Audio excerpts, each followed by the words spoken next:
This podcast is a sad podcast because we we lost Adrian on 4th of December, and it was a sad moment because as we experience in our shop lives, our customers become our friends.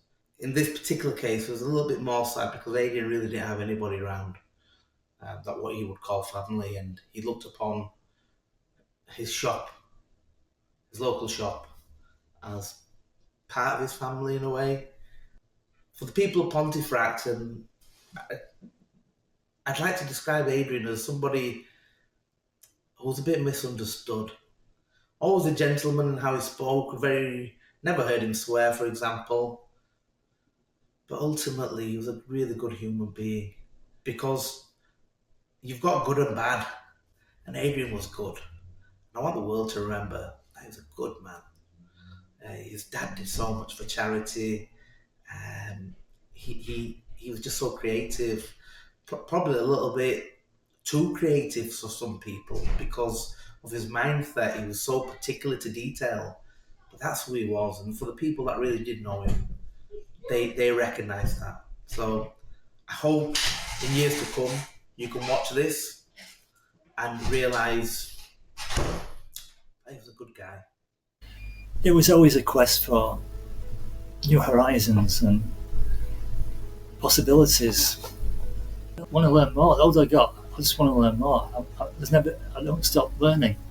And so when I've got the Japanese channel I have now, I'm learning and I'm informing my Japanese girlfriend about topics and about areas of Japan she was unaware of. One of the students, and at least on one occasion, maybe twice, she said to me, my goodness, you're more knowledgeable than my tutor from about 1979, 80. He did so much he wanted to raise for a good cause for the Leeds General Infirmary. So he arranged a cricket game and a football game with John Charles and Bobby Collins, who was captain of Leeds before Billy Bremner was there. And then 2004, I'm doing a series of John Charles drawings, and I thought I've got to think about my dad and meeting John Charles.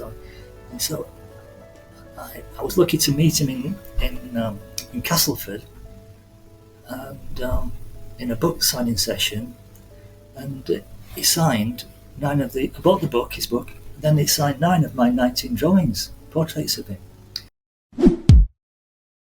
Hi, welcome to BB Shot Pod, and today's episode, I've always had this man in mind to bring on our show, and there's many reasons for that, because we've been friends for a long time, me and Adrian. It all stems back to when we had the Mill Hill shop, and there we, had lots of conversations, intellectual conversations, great conversations, not some conversations we didn't agree on, but that wasn't to say that we're not remain friends, because it's always interesting when there's a fusion of a good mind and an excellent mind that comes together and portray on various subjects our own opinions. Before bringing Adrian into this, I do want to say I've had to sort of bring him on a little bit earlier from the weeks of my guest list, because only last week we was hit with some devastating news that Adrian is quite happy to share with myself and the general public watching, that he had been diagnosed with cancer. But I'll let Adrian first talk upon his journey, how long he lived in the area, and his escapades away from Pontefract as well, just general life and life experience. So Adrian, just fire away, full name and where you're living now, and what your association is with this area in particular, especially your mum and dad.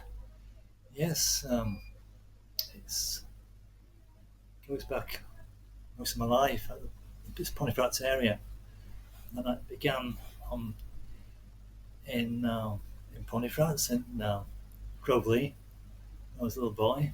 I even remember the green door, and I remember my first adventure. I was 4 years old, and I was getting restless then, even then.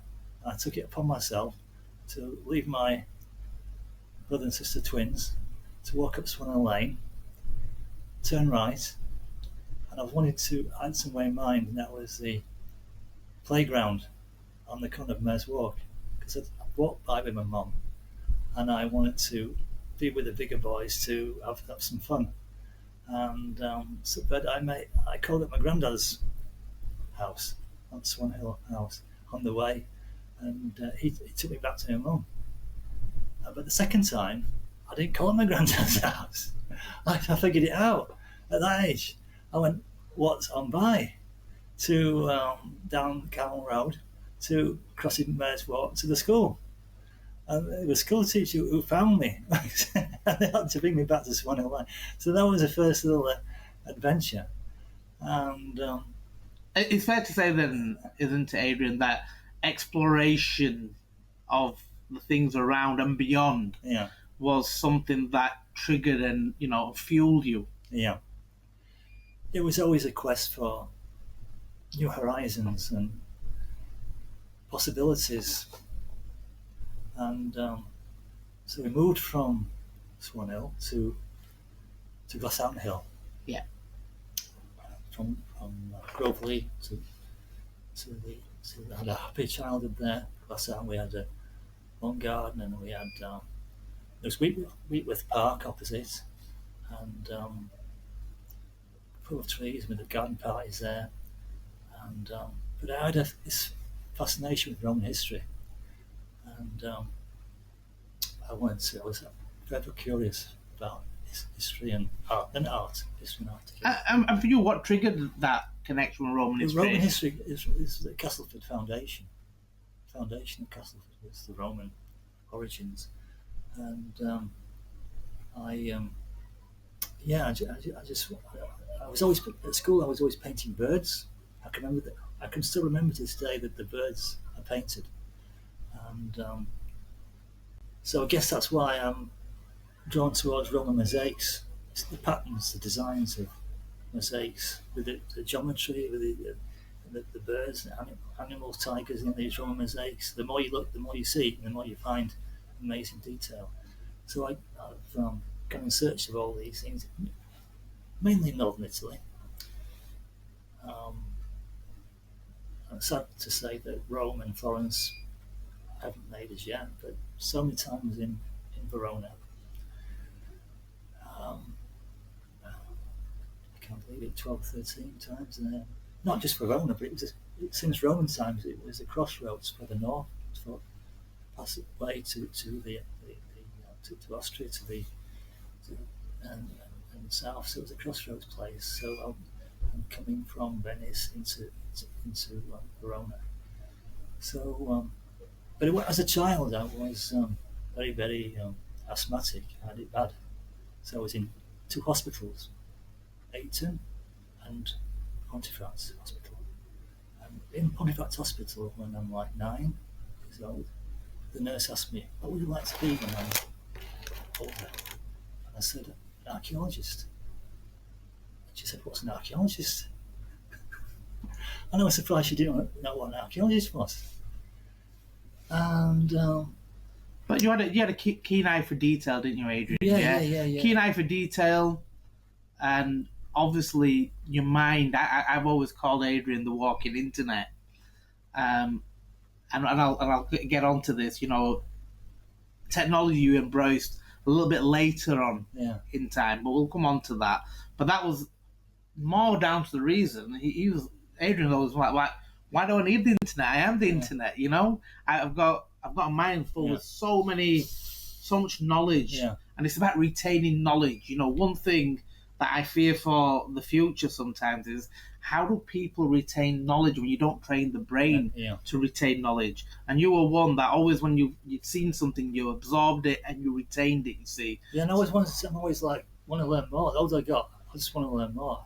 I don't stop learning, and so when I've got the Japanese channel I have now, I'm learning, and I'm informing my Japanese girlfriend about topics and about areas of Japan she was unaware of.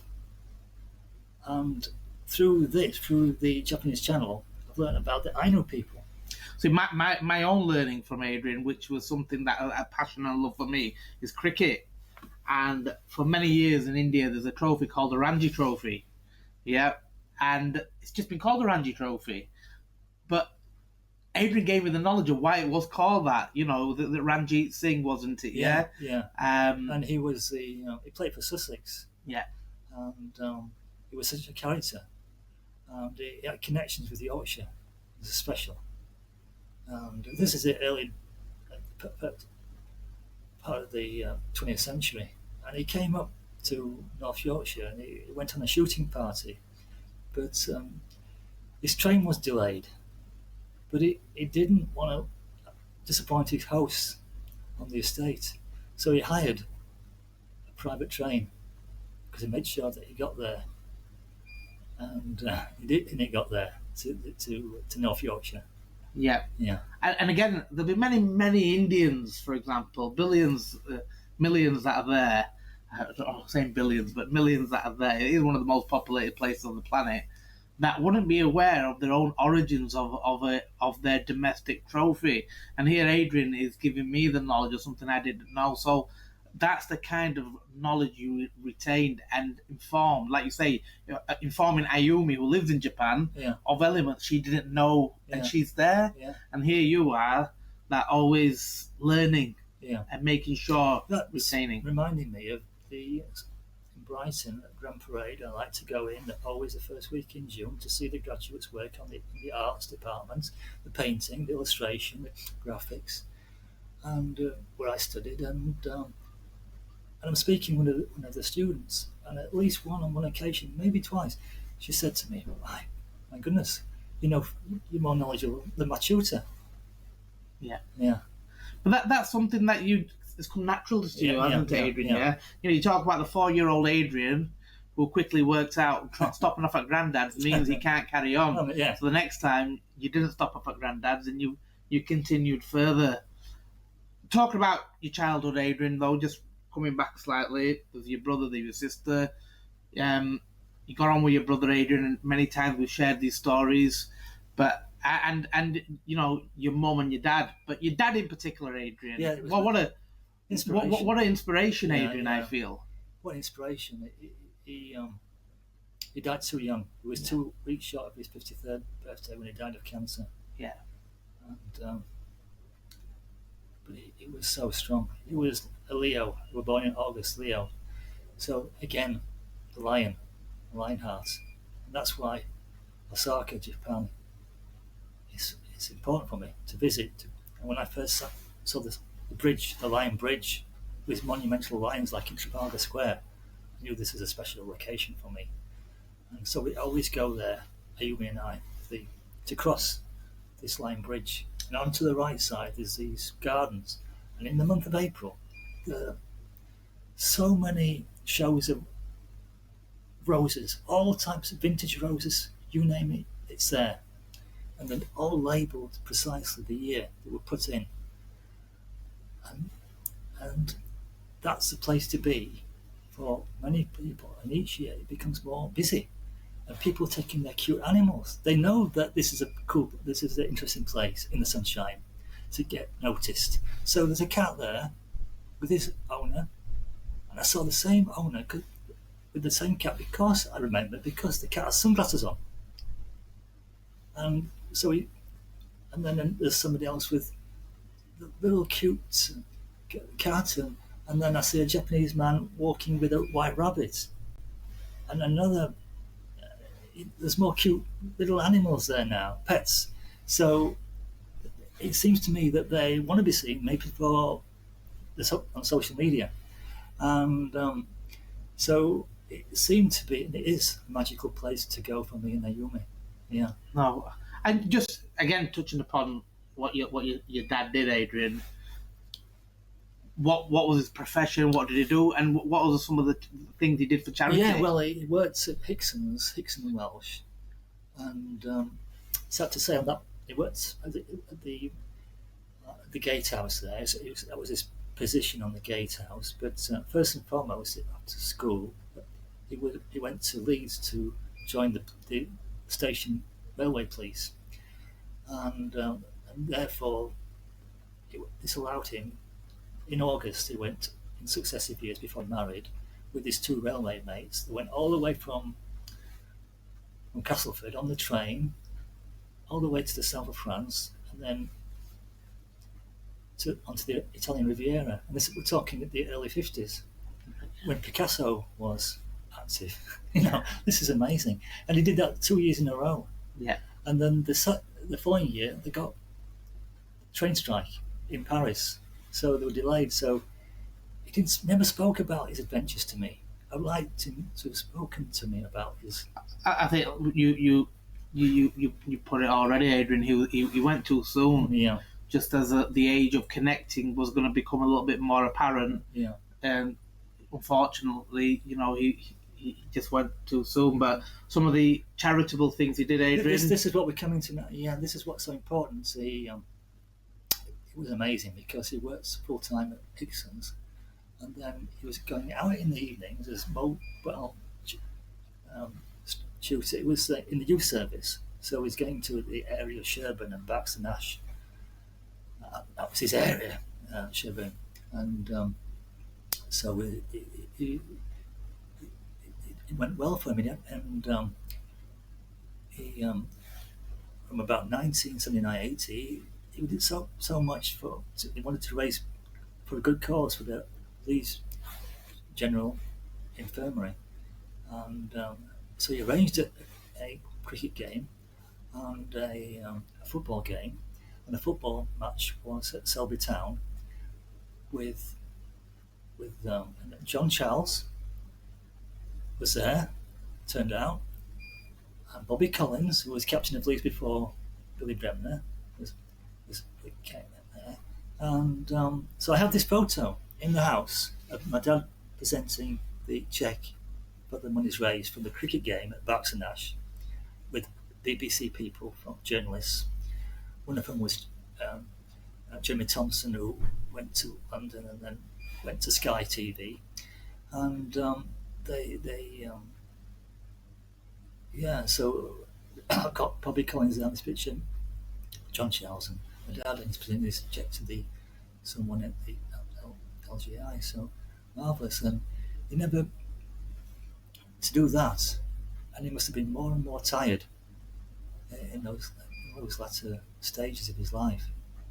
And Adrian, anybody doing anything for anybody else takes time and effort. And for individuals to make that time and effort, make sure that you're a kind of individual that thinks about others, because it's easy to just go back home after a hard day's work and not do anything for anybody else. Yeah. But he went above and beyond. Yeah. And I think individuals, Adrian, who go above and beyond are exceptional individuals. Yeah. And I think information like that, I will repeat it on here, Adrian, we shouldn't lose what good people did and exceptional things they did to the pages of history. Yeah. And I think it's something that needs to be captured and something we need to talk about at a later date, that they were these individuals that weren't looking for any personal glory or anything like that. They were just looking to do a little bit of good while they're here. Yeah. And in the short window he was here, Adrian, he was an exceptional person in terms of what he did.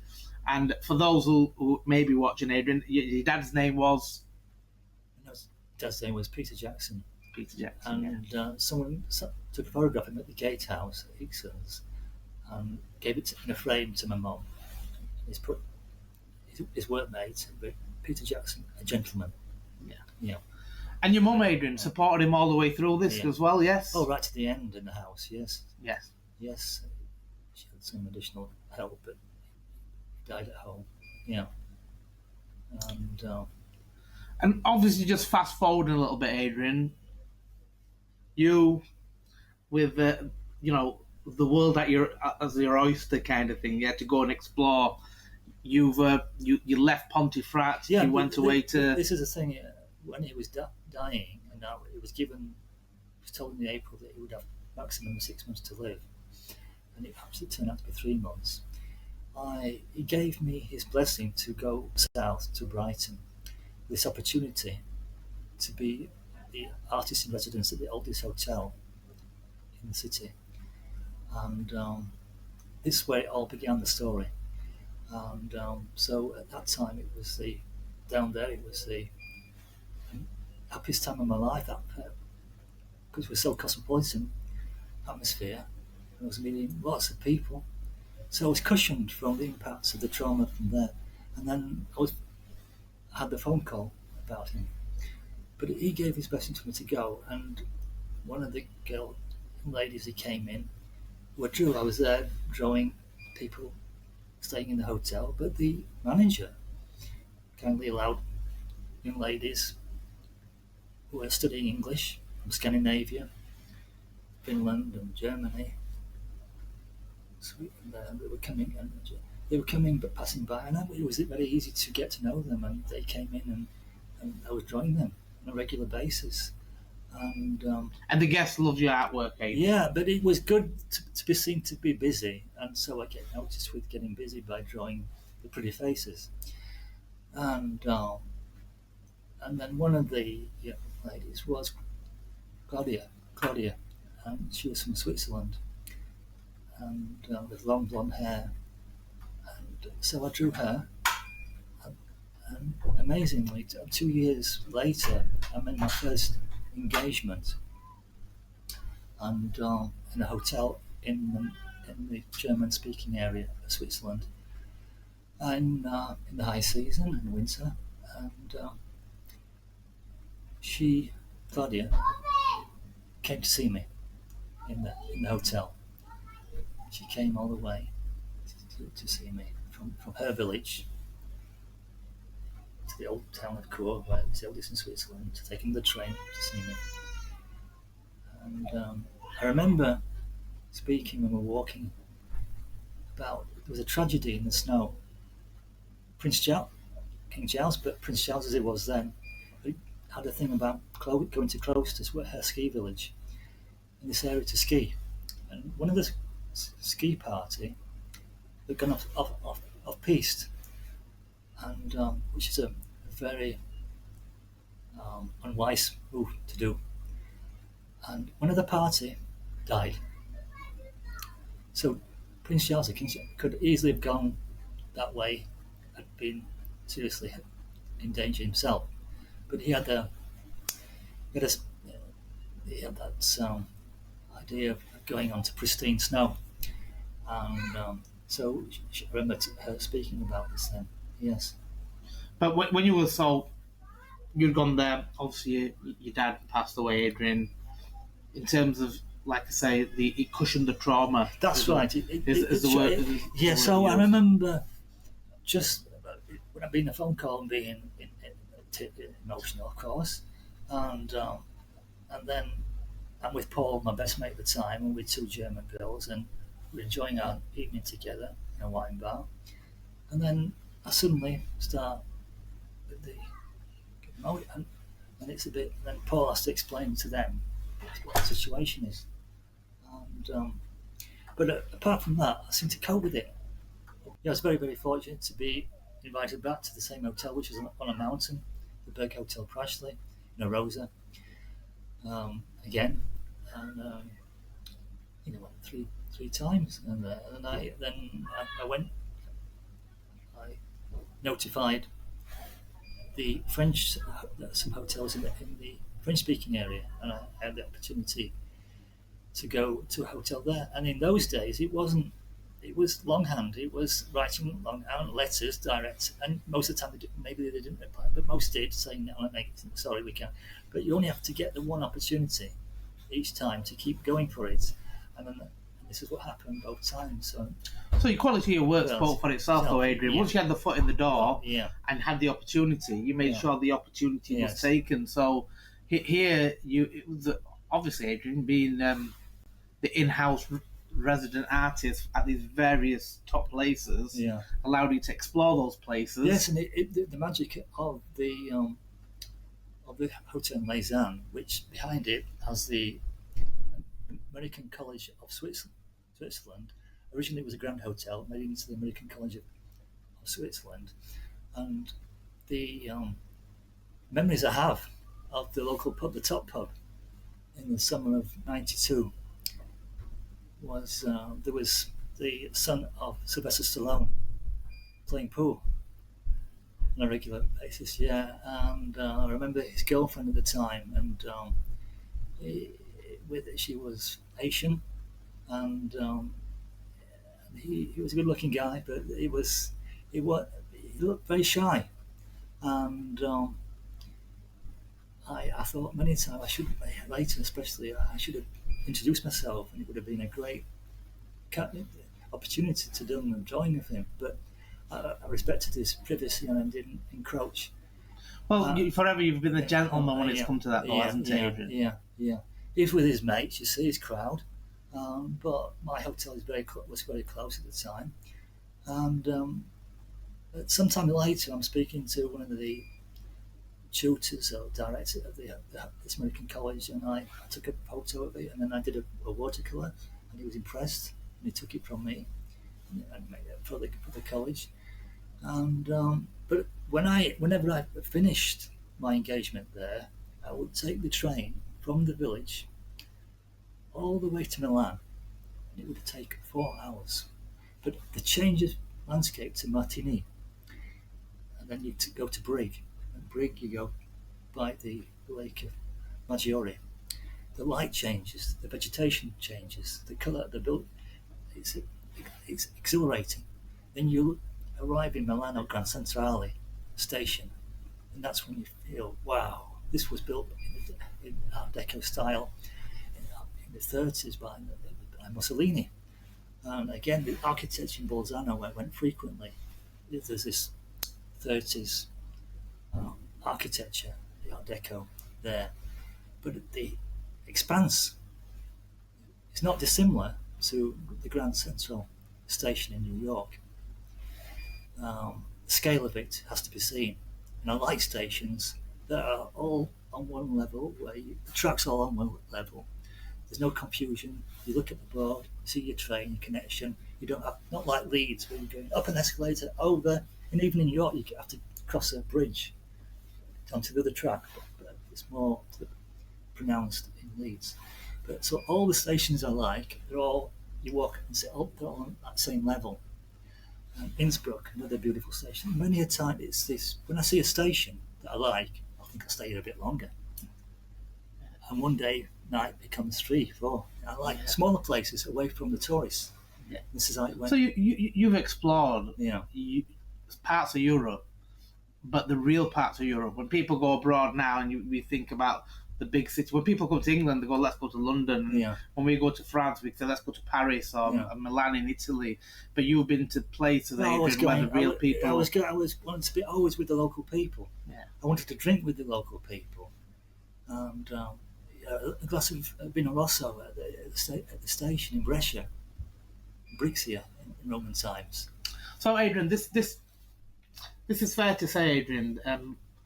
You're doing really well. You've got lots going for you, Adrian, and obviously your brother were over here, and your brother suffered.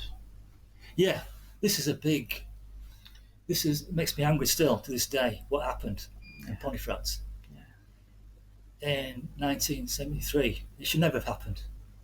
You know, this is what affected my family, and I'm sure hastened my father's stress level and Demi's ending. Sure. What happened? That I was in a different school.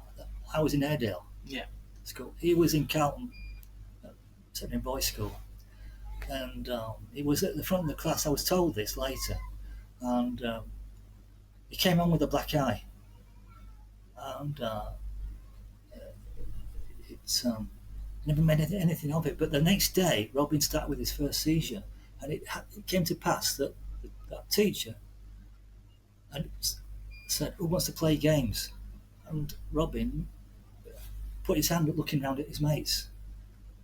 And then the teacher goes, whack, bang. Yeah. And take that. And it blackened the eye.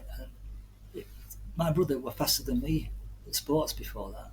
Then his personality changed, and that teacher just got moved on to another school.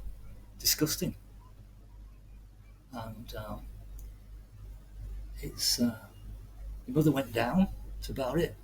But the headmaster was saying, "We've said sorry. So that's enough." So my brother never complained, grumbled like my dad.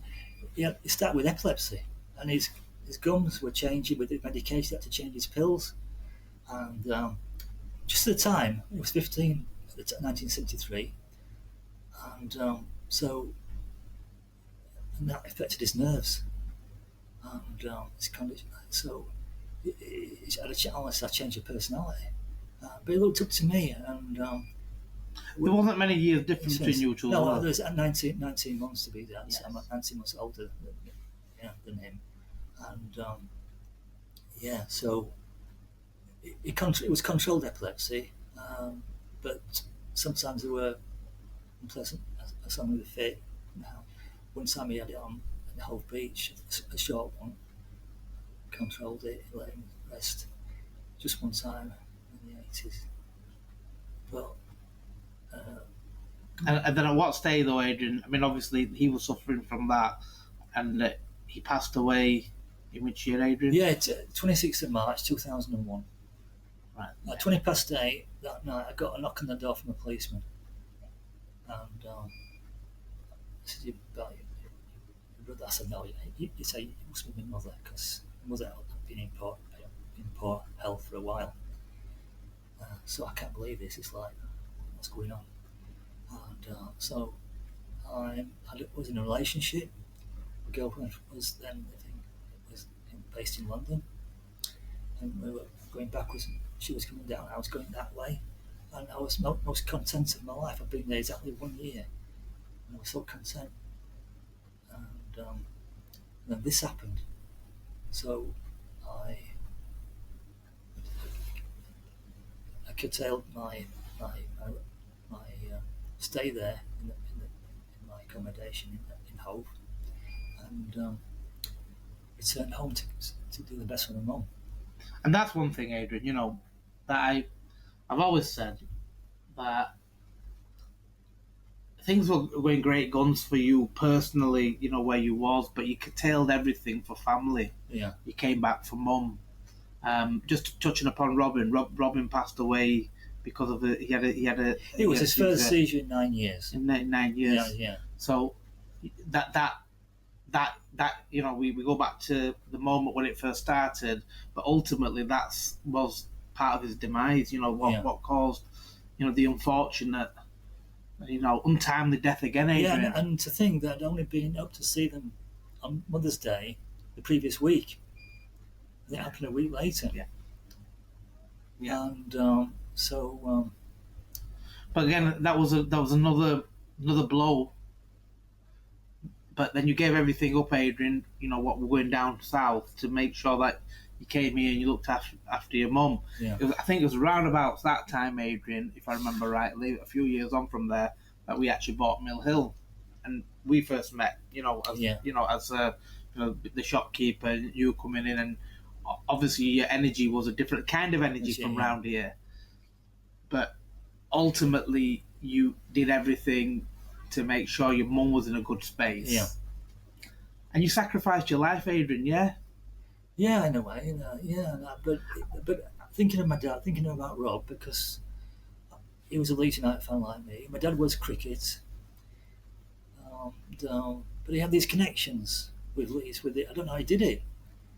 With getting these people like the likes of John Charles and Bobby Collins to attend this game. It's remarkable, and so I didn't really comprehend it then in '79. But when years later, wow, how did he do that? And then I'm thinking about Robin. I'm thinking I've got to do something about this. So I've got to do my best to. So with my artwork, raise the awareness. Yeah. So I'm going to do whatever I can do. So I raised well over 100 quid with my drawings in 2004 for the hospice, and drawings of my favourite Leeds United player, which is Alan Clark. And I even remember the first game my dad took me, and August 1970, Clarkey scored the winner, 1-0 against Chelsea, 47,250 in the crowd. And then the remarkable images at the train station afterwards will always stay with me. It's just remarkable. My dad's speaking to an older man. Obviously, he knows him through his work from years by. And this older policeman, he's got a Leeds United scarf rolled up in his hand. I don't know what's it, obviously. Anyway, gives this Leeds United scarf to me. My first Leeds scarf from a Leeds policeman. At least it's a railway policeman, like that. And as my dad's talking to this policeman, I'm looking towards the Scarborough pub. Outside the Scarborough pub, there's a standoff between Leeds fans one side and Chelsea fans, and it's just what I liked about those times was we had different fashions. We had suede heads, we had skinheads, then suede heads, everything, and they were wearing, I can remember, the white painters overalls, cherry red, what we call them bother boots then, Dr. Martens, polished cherry red.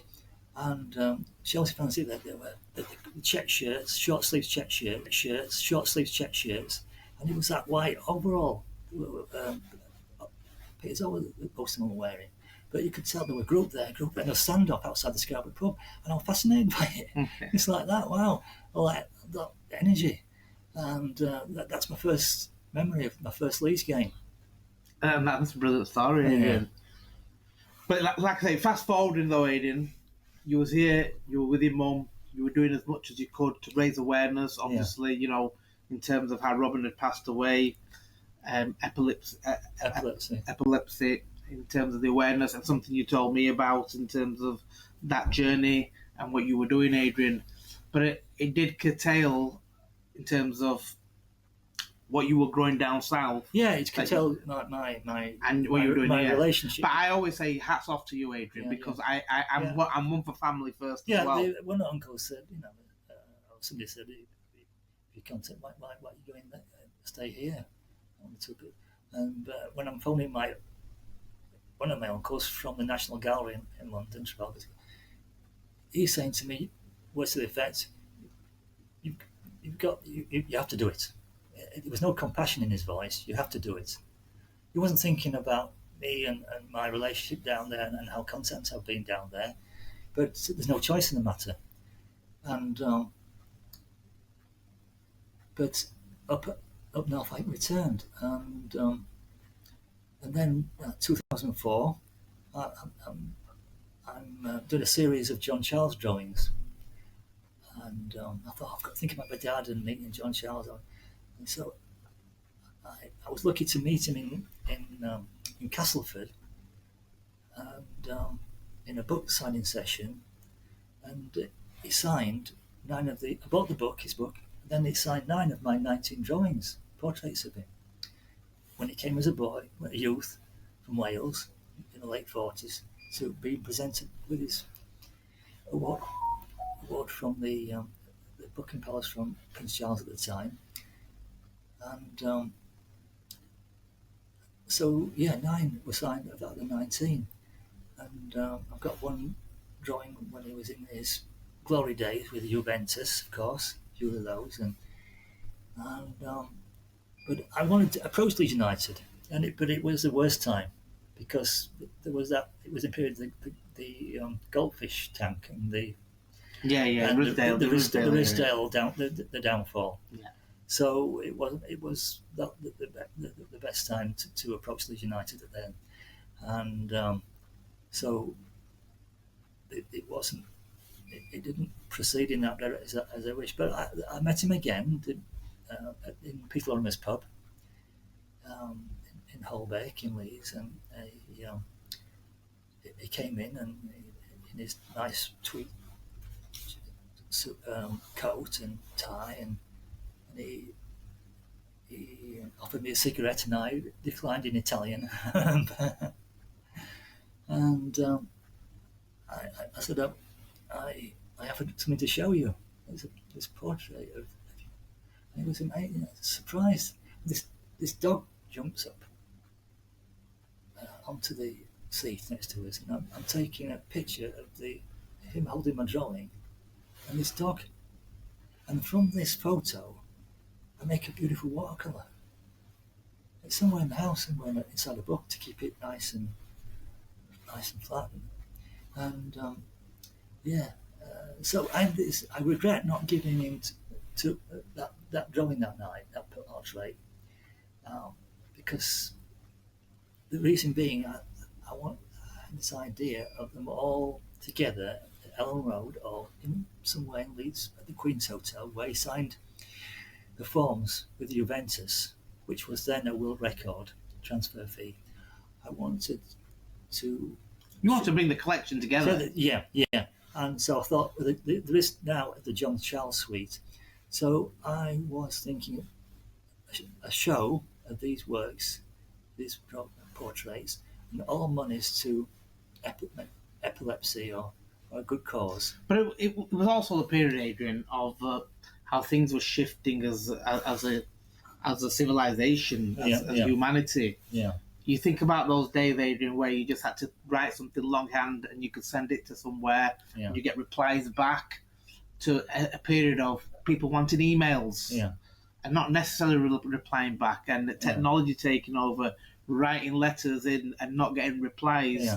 You know, almost the doors were being shut on you. A lot of red tape was put in front of you now, you see, So how did you face those challenges, Adrian? Yeah, I just didn't. I just persevered with it, and I didn't think too much. Then Robin was surprised before he went, and like, I didn't have a mobile phone, and I didn't have a mobile. Well, I went from no mobile to having a smartphone in the beginning of January 2014.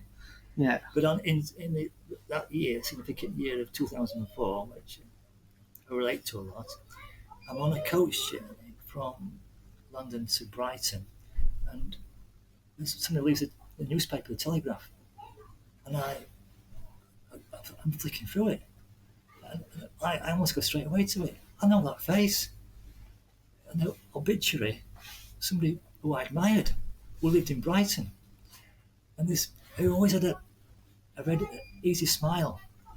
He loved Ireland. He loved the Irish because he could tell stories. And his name was Pete McCarthy.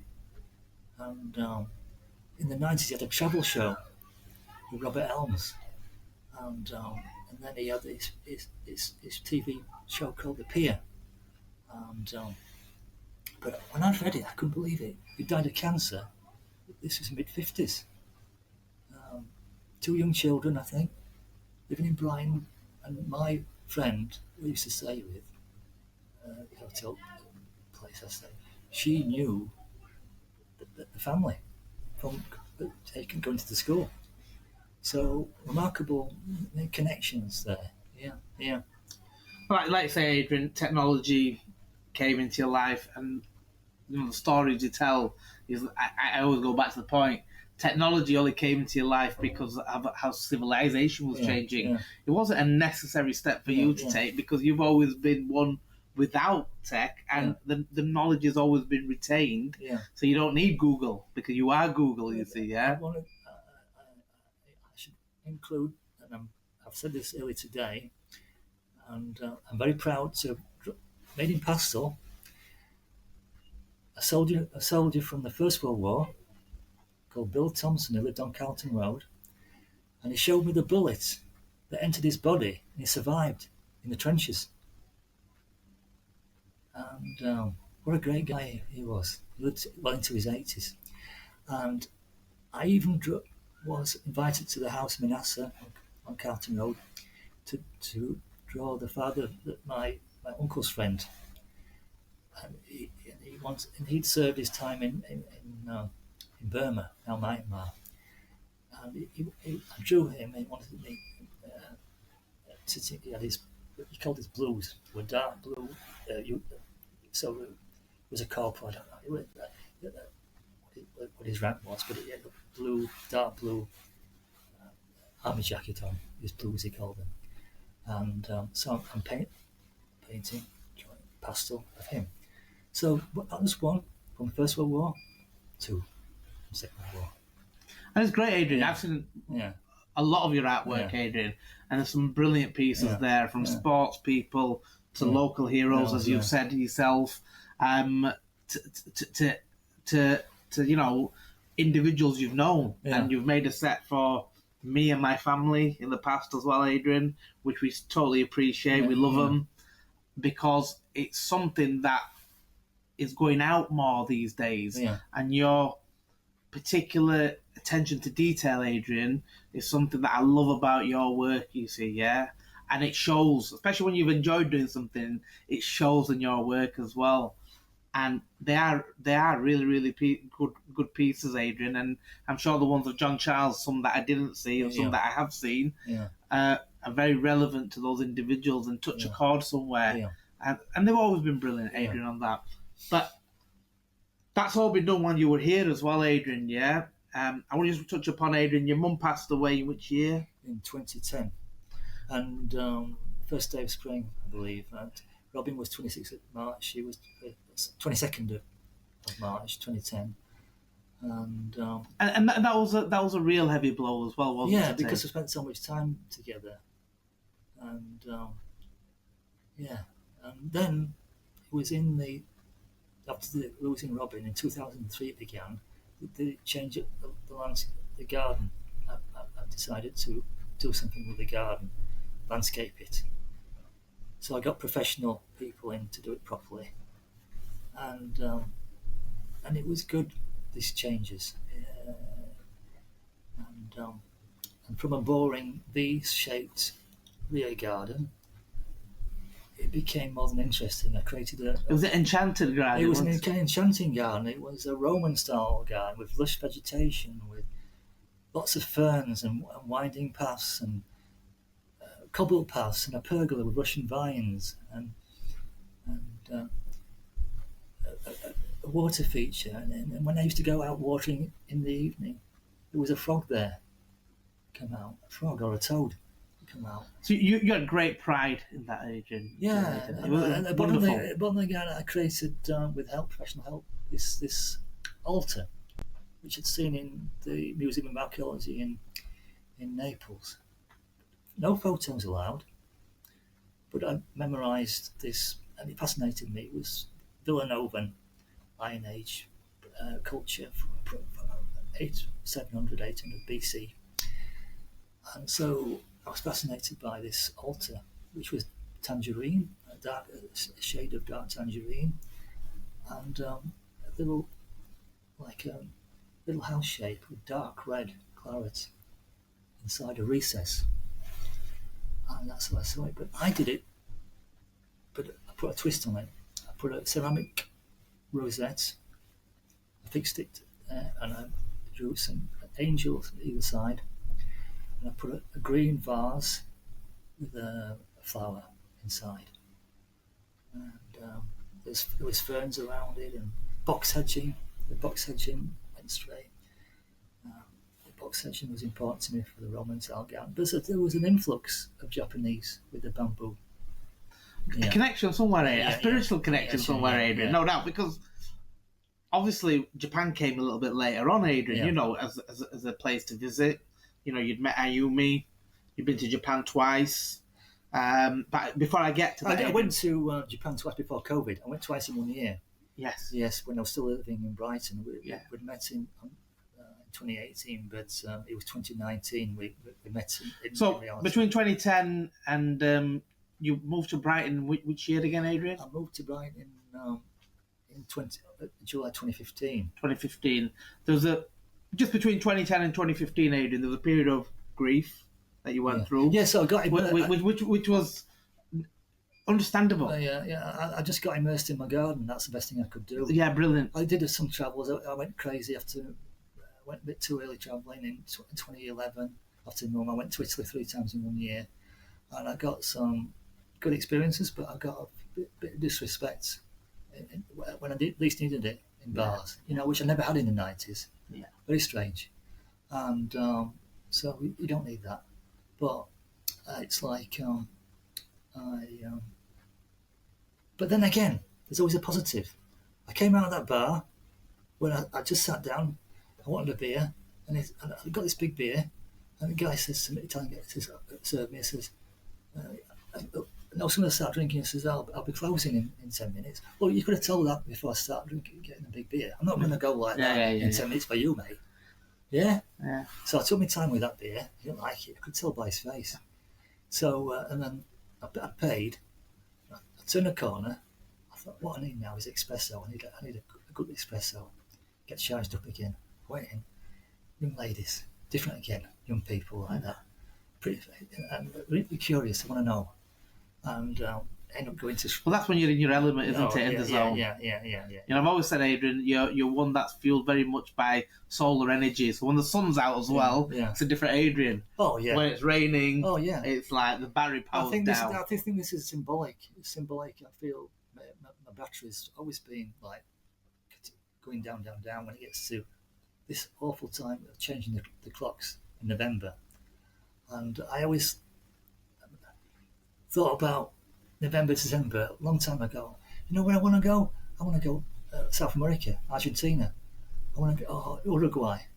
Well, people always think. But that 4-year-old Adrian is always in you. You know that exploration part of you has always been there. But the most important country, I realised, and I wanted to go with the Ayumi, was Peru, because there's a large population of Japanese people living in Peru. And it showed you the Japanese ambassador in Lima having his bento served to him, his Japanese food. So we had this idea of going from the capital Lima to Cusco and seeing the Sun Temple. Well, there. So you met Ayumi. You went to Japan twice in 1 year. Ayumi's been across here as well to the UK twice. She's been twice, and then I've been again. So I've been 4 times. Always April. My birthday, 11th of April. Hers 13. So that's a special time. Is April. Time. And it's through my curiosity I found somebody asked me today, why Japan? Well, it's a contrast between ancient and modern. Most people, young people, are fascinated by Tokyo, the biggest city in the world. But I like the history, the ancient history, the legends, the Shinto. That's what fascinates me with Shinto religion, and to a lesser degree Buddhism. But I like I'm attracted to Hinduism because it's the oldest religion in all the world, and the legends of Hinduism, and these legends of Shinto, and it's through the history that I come across the legends of pertaining to. But is it fair to say, Adrian, the dots add up, don't they? Yeah. You know what I mean? Yeah. So when you delve into it, it does add up.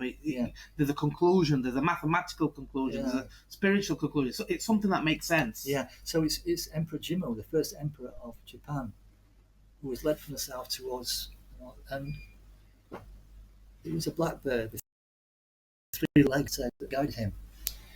And there's other legends like the Dogon. The Dogon. It's the Dogon. That's in Africa. Pertaining this mysterious culture with their statues, which look like astronauts or someone coming in from the sea in a diving gear. Very mysterious. But it was Emperor Jimmu, and then Queen Himiko. So there's Queen Himiko, and so we go together to see Jimmo's resting place, which was amazing. 2 locations outside Nara. No tourists, no Western tourists. They don't know about this place. It's just so quiet, but magnificent with trees, and on a big scale the temple. And then we visit another day. We visit the location of Himiko, and it's like, wow, this is so gorgeous. The terrain, it's like, it reminds me of Austria, the country lane here, little cottage, and we circumnavigate. We go all around. It's a forested hill, and somewhere there is a burial mound of Himiko, and Yes, it's. But this is what I talk about, Adrian. You know, the knowledge, what you retain is magnificent, Adrian. Yeah, and obviously you're going to Japan next week as well. Yeah. In between, you know, there's wonderful stories, Adrian. You know, part of why we do the BB Shop Pod is to emphasise the individuals we come across. You know, all the different walks of life, the different types of human beings, Adrian. And as I touched upon at the start of the podcast, Adrian, is that just the last week you've had some sad news, Adrian, and devastating news with cancer being diagnosed. Terminal cancer. Terminal cancer. Yeah. And we don't know how many days we've got left. I asked the question, and Dad would have asked the question, and he was given 6 months. There's no answer from them this time. No. And part of that is because they have to investigate a little bit further to give an answer. But we know it's terminal.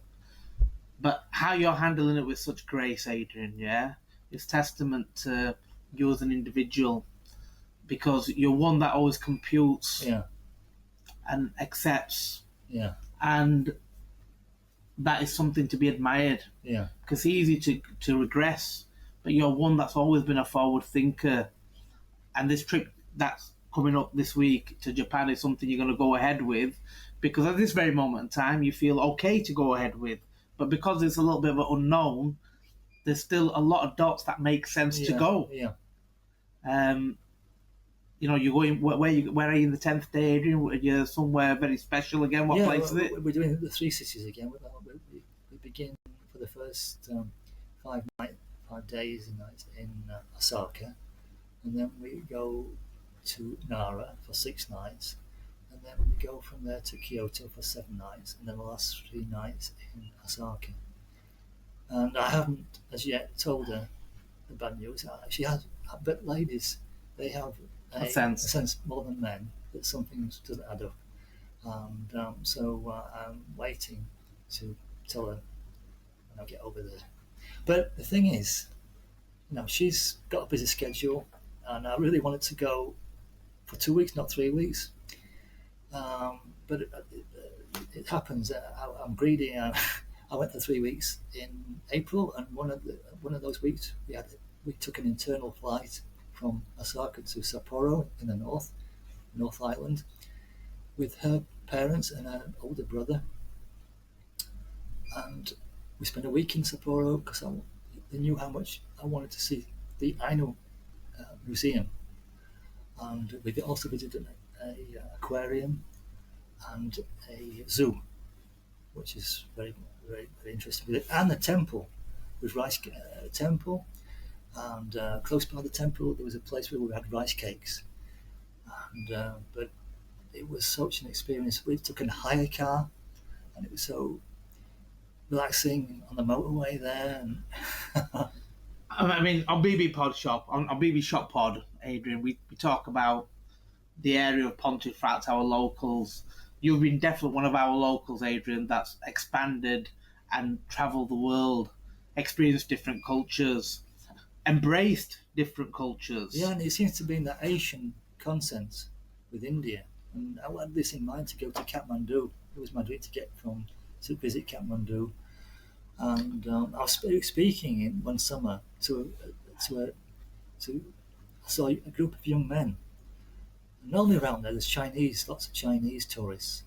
Well, these young men were all immaculate in dark blue suits and white shirts and dark ties.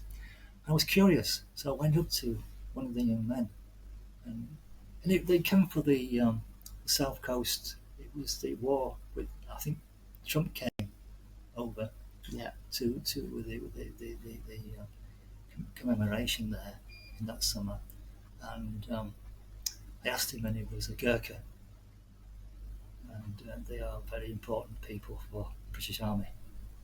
And I saw something about them on TV, how hard they work, train, and they are very desirable boyfriends for the local girls because they receive higher wage than the other folk. But Adrian, we could have a 5-hour podcast, Adrian, with all the knowledge, and we still won't get it all in, Adrian. But this was something in terms of acknowledging what your family's done for the local area, how they've been around in Pontefract and Yorkshire, how you've been avid Leeds United fans, and certain individuals like John Charles Clark have been your heroes. Oh yes, I may add that in that 2004, those 3 drawings were auctioned off at I did Alan Clark at Badsworth, at the Roger Thorpe Manor there, and Clarkey came, and I was told later, because I couldn't make it under the conditions, it was told that Clarkey, he took hold of one of the drawings and he walked around the room. What a great artist! Yeah. I'm thinking, he's my favourite player. He's saying that about. It doesn't get much better than that. No. See, your experience, Adrian. This very much. I don't want to make it a sad podcast because, Adrian, you've had a great. You've done a lot more than what a lot of people do, Adrian. So Well, I tried my very best to make. You have. I tried to make my dreams come true. Yes. By the thirst, and I used to travel on a shoestring, and it could be done then. Not so easy now, but then it could be done. So I used these hostels to keep the pricing down in the 90s. And the quality ones were in Switzerland, by the lake of Geneva. Yeah. And it was. But how do you feel when you're reminiscent about all that, Adrian? How do you feel now? Going a little bit into the unknown. How do you feel about? Are you content with what you've done? I always thought that I'm not afraid of dying. I'm afraid it's the process of dying that's scary. And I've always had a good head of hair, looked younger, and paid attention to how I look. But I don't want to be sort of looking horrible and getting more and more yellow, and it's just like one of those things. And that's why I'm contemplating, if possible, Zurich, Dignitas, and it's an option. Before it gets, you've got to weigh up the pros and cons with those connections with Zurich, and If not that, Adrian, seeing you out your last day somewhere in Zurich, possibly like you've said, isn't it? Yeah. One of your best, most beautiful times of life. Was that particular geographical location. Yeah. And to recap on the young lady who came to see me, and I met in Brighton, Claudia Camastro. All the ladies you met, you lose contact with because they marry and the men retain their surname. So, for some reason, I googled Claudia Camastro, and I found her because she has her own law firm, law business in Zurich. Yeah. And she passed all these exams. So impressive. I look at her profile face. Is that the same one? It sure is. She's got short hair now, but she's mid-50s. She had long blonde hair because she was only 18 then. Yeah. And the thing is, Adrian, it's like I say, we could carry on forever, Adrian, here. But I just wanted to capture this moment digitally, Adrian. Something that stays alive forever is this digital media, Adrian. Yeah, someone can watch this back in 20 years' time and be aware of what your family has done for the surrounding area and how you, who grew up in this area, expanded and broadened the horizons globally, Adrian. Yeah. Yeah. I don't know if I said it earlier, but when I was 12, I said to my dad one day, I'd be interested to be an architect. And my dad immediately said, I don't know exactly his words now, but saying he dismissed it, saying because my maths were very poor. Found it boring, maths, and I never history, art, and geography that were natural, but maths I was poor, and he said it's not for you. So I pushed that aside. But many years later, I'm in Bolzano in South Tyrol, and I go and stay with my friend Paul Sponberger, farmhouse with vineyard. Been in the family for over 100 years, this vineyard, and I meet Michael. He became a friend. He was from Stuttgart, and he married Paul's sister, and we used to go and have a drink together. And he's a practicing architect, and I told him this. He said, I was poor too, but I persevered in maths, but I persevered, and I qualified in just shows you.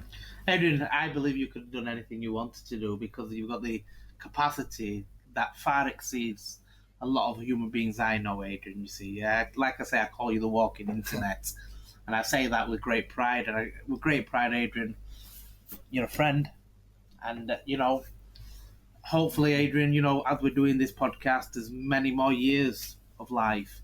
But whatever the Almighty has written, you believe in destiny. What you've not fulfilled in this lifetime, Adrian, I've no doubt that you will. I always believed in God, and as Elon Musk has said recently, I saw a little video of him, and he's been questioned about it, and he believes in not maybe the creator, and that's what I've always believed in, the great creator being. And because you look at the snowflake and look at the design in that snowflake, and look at the cosmos. It's a myriad of different colours due to the gases. Yeah, it's definitely not. I mean, there's a plan. Yeah. And I believe in the next adventure, like Bowie. The next thing is going to be more than interesting. And maybe there's a form of Buddhism too. I'll come back in another form and another life. Who knows? But I definitely think there's more. And when my mother was asking her carer or someone from then, and she was asking that all important question towards the end of her life, all she got was, I don't know. Why can't they say, yeah, it's possible, to give us some hope? Adrian, when I look at everything in a logical manner, there's always something else there, Adrian. You talk about the snowflake.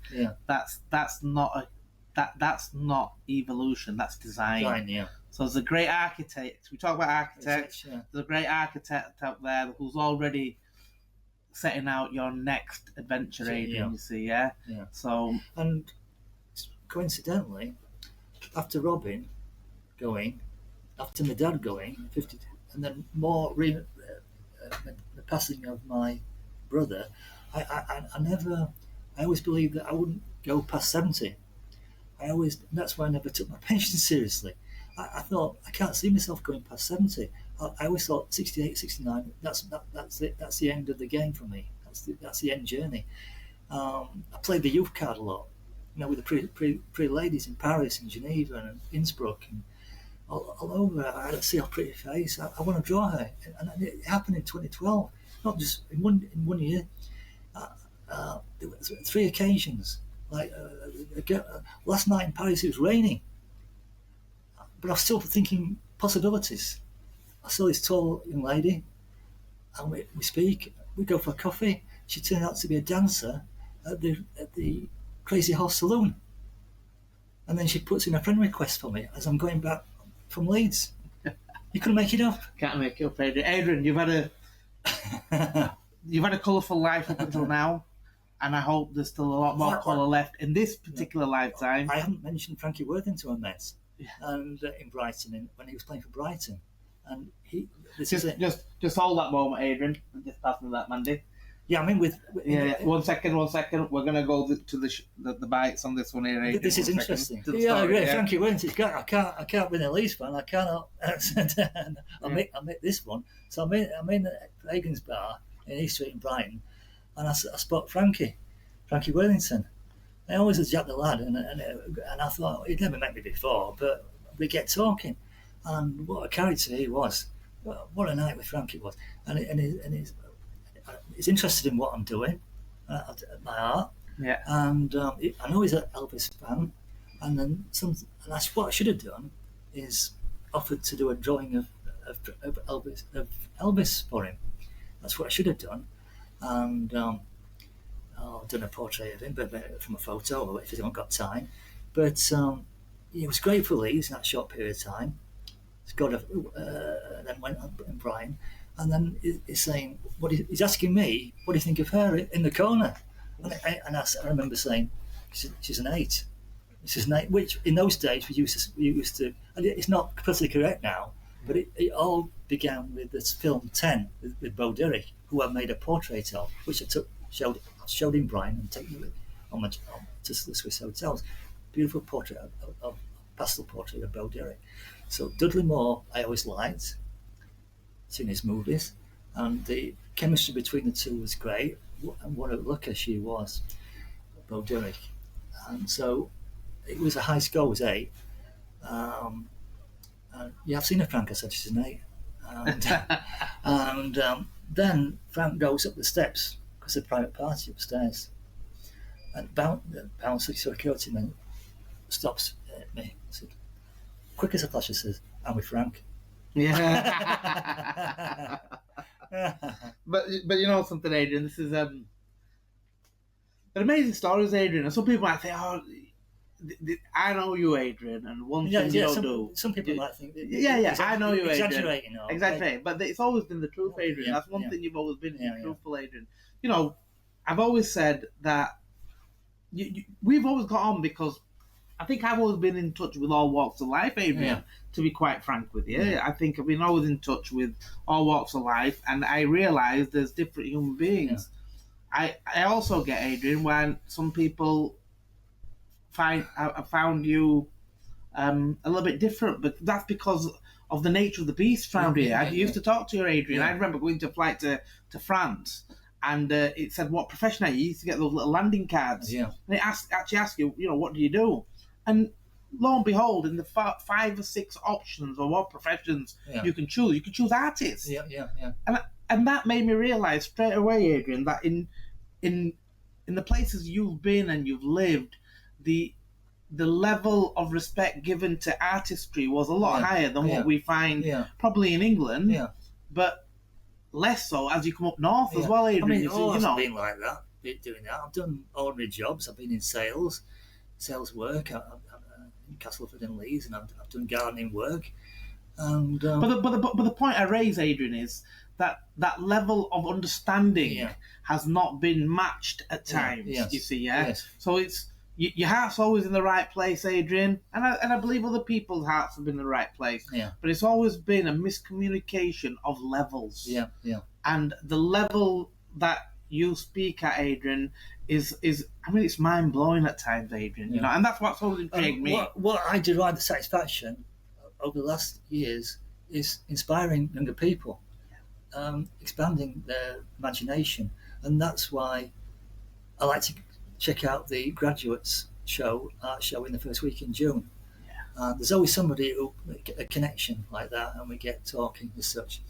And my girlfriend, who's 35, she's an artist too, but she does a part-time job as a cycle shop, and she has a solo exhibition pre-Christmas every year, and I give her ideas for children's books. So there's one about Peter Penguin, and who's able to fly from the Falkland Islands all the way to Japan, stopping off at Easter Island with the mysterious So he's taking a rest there, and this is to show children, get them curious. Easter Island, and then next stop is Hawaii and different islands on the way to Hokkaido in northern Japan, and then he meets little other friends like this, and this Peter Penguin can speak. He's very clever.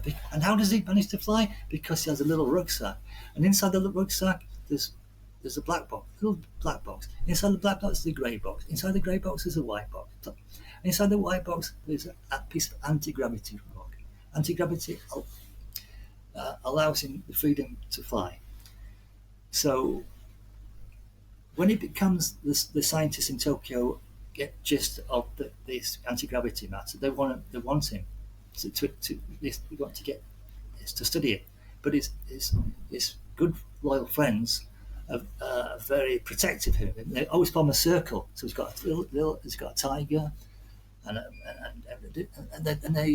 they form a circle to protect him if there's any sense of danger. So there's that story, and then there's the little people story of Hokkaido, little people of the forest, and their connection with the Ainu people. The Ainu people who have been there thousands of years, and they had a hard time in the past with the Japanese government, but 19th century especially. But now they're getting more support, acknowledgement, and this museum is 2013, a beautiful design, and we walked to the hall from there, And we were so lucky, Ayumi and I, it's this auditorium. And the females in their traditional dress and a few males were coming out clapping in unison and vocal expression of chanting together. It was an incredible experience. Brilliant, Adrian. Brilliant story, brilliant ideas. Then we went. Creativity spewing out. And then we became hungry. So where did we go? We go to a restaurant to eat Ainu food. Yeah. And her parents weren't so interested in all this, and her brother, so they went elsewhere. But she's on the phone to meet them, and off we go. And another day with the aquarium and the zoo. So that was very special. So this book, these are ideas for children's books to give her ideas. And another one with Japanese royalty and their pets.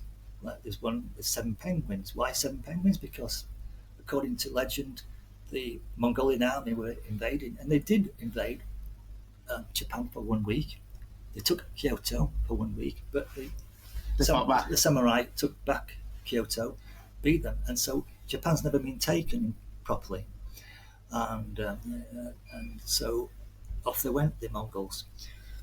And so I had this idea connected with ancient Rome of when the walls of Rome that were being made, that some animals were geese. That was it. The geese were howling because of these Celtic tribes were coming.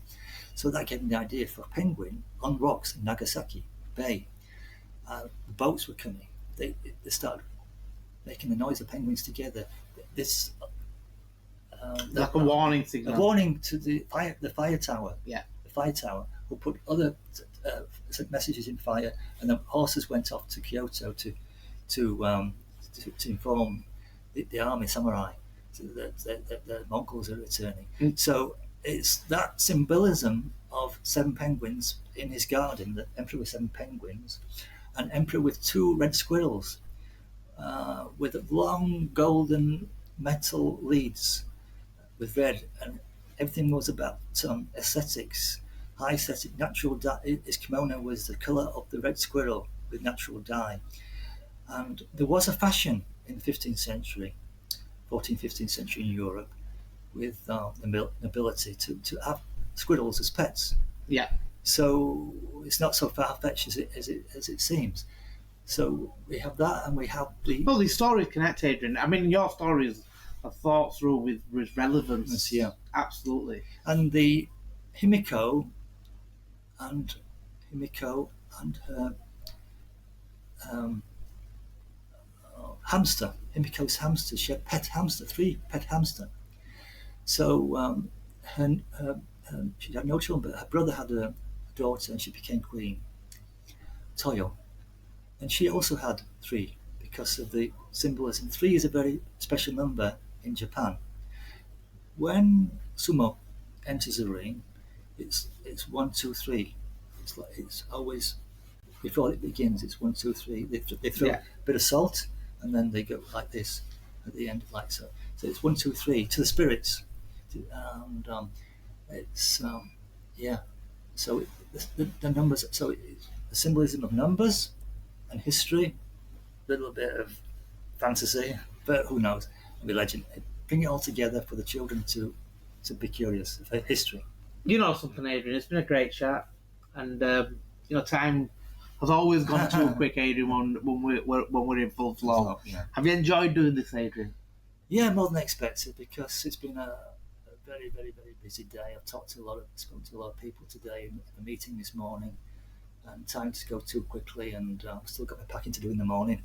Yeah, no, that's great, Adrian. You enjoy your trip. Have a great time. I'm sure I'll see you in a few weeks. Obviously, the challenges you face ahead is just like life is like a story, Adrian. There's a start, there's a middle, there's an end. But hopefully, we're in the middle still, Adrian, and the end's a little bit further away. But there's one thing, Adrian: the amount of respect and love I feel towards a fellow human being, a friend. I'm proud to call a friend, and someone that I understood that is a really good human being at heart, Adrian. You see, and that's the important thing. I know I could trust you no end, and finding those qualities in a human being is a rare occurrence. And I'd just like to say, Adrian, however long that candle burns, I'll make sure that through something what we do like this, no one will forget Adrian Peter Jackson. Thank you very much. And my mum liked that name, those two names together. And I remember in Berlin when I'm staying with Sabina, she said, "I like your name, it's Adrian Peter." I've told you, Adrian, you're the candles are lit for everybody these days, Adrian, in terms of the candle of life. Yeah. But yours, I'll make sure, via something like this, it's forever burning, Adrian. Someone in 25 years can go back onto YouTube, Adrian, and see Adrian Peter Jackson, can see Ken sing. Oh, and see what those times were like, what you lived through, Adrian, what you're living through now, and what a positive outtake you've got on it. Thank you very much, Ken. And may I just include this special, going back to the gardens of Myra in Larks Hill. I found, before we started landscaping it, I found a spoon. This spoon, I was hoping it was Roman because I found Roman remains not far away. I took this spoon to the British Museum, and it wasn't Roman, but only 500 years old. Very late medieval, early Tudor. Yeah. And it was only 7 inches down. Then I found other objects. I found a piece of ceramics from Victorian, etc., all the same level. I found ceramics from from brown pottery from the 16th century in the front garden. But the oldest piece by far was a fossil of a bark of a tree that was pre-dinosaur. They dated it. Right. Yeah, and so the oldest plants are ferns. So I had to have a variety of ferns in my garden, and I found this. So I put objects, and I wrote a scroll, a story, and I put it in a time capsule in the ground in the garden. And just to finish it off, Adrian, where we are, because we'll continue to talk anyway off camera. The individuals and the people, I sometimes feel that you can, later on in life, Adrian, you can sort of count on one hand the people that are your closest, actually. Yeah. You know a lot of people, but the closest you can count on one hand. Anybody, Adrian, in particular, this area I would want to talk about. I know Ayumi is very special to yourself. I know we get on, Adrian, as well, but people like Bobby, Bobby, whenever you see Bob, is hi Bobby, you put a smile on each other's face, I think. But I think there's a great level of respect. Yeah. And Saul, he was your neighbour for a while. But again, a great level of respect towards each other, Adrian, you see, yeah? So I think it's names that I just wanted to mention on your behalf. Yeah. Oh, yes. That, one Christmas, Saul and his good wife at the time, or his partner, invited you around for Christmas dinner. Yeah. Little touches like that show there's a little bit of humanity around. Yeah. Amongst sometimes the negativity, there's always, a little bit of the flowers that come up through the soil. And on this day, I presented him a watercolour painting of Rafferty, his pet dog. Yeah. And he said, ever so please, he's going to frame it. Yeah. And so we spent a good hour together. Yeah. And he's promised to come and see me again. Yeah. Because he's going to repair a musical box that I bought in Switzerland when I was 12 years old. And he's promised to go together to Bridlington, because I haven't been to the East Coast since 2018. Yeah. So I'm looking forward to that, getting some sea air at Bridlington. No, brilliant, Adrian. Anyway, Adrian, I'm going to wrap this up now. Yeah. Yes. Thanks for watching, Adrian Peter Jackson, who's he's one in a million. No. It is, Adrian. No. There's not many. No. We're all individual, No. but there's not many, and people who watch this will probably come to the same conclusion. the dates, the statistics, the memory, the retaining of it. I can't remember what I did yesterday sometimes, Adrian, yeah, but the way you retain everything is, again, a testament to my friend, my Google. Thank I'm you. proud to say that, Thank you very Adrian, much, yeah. Ken. Thank you for watching, guys, Thank you. yeah? Thank you. No problems.